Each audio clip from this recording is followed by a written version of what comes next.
নাতি নাতনিরা ছোলার ডাল দিয়ে ডিম দিয়ে নতুন একটা রেসিপি।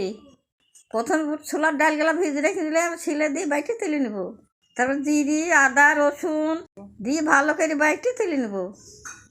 এবার আমি ডাল বাটার মধ্যে দোকান ডিম ফাটি দিই, স্বাদ মতো লবণ হলুদ গুঁড়ো লঙ্কা গুঁড়ো দিয়ে বেশ করে খানিকক্ষণ নুফি নুফি মাখিয়ে নেব।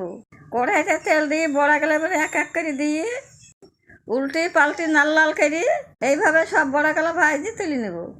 এই ডিম বড়ার তরকারি খেতে যান আগে না, তেলে শুকনো লঙ্কা গরম মশলা তেজপাতা ফোড়ন পেঁয়াজ বাটা দিয়ে কষি বাটা মশলা হলুদ গুঁড়ো লঙ্কা দিয়ে নাড়িয়ে চাড়িয়ে টমেটো কুচি দিয়ে বেশ করে নাড়িয়ে জিরা লঙ্কা লবণ দিয়ে জল দিয়ে দেবো।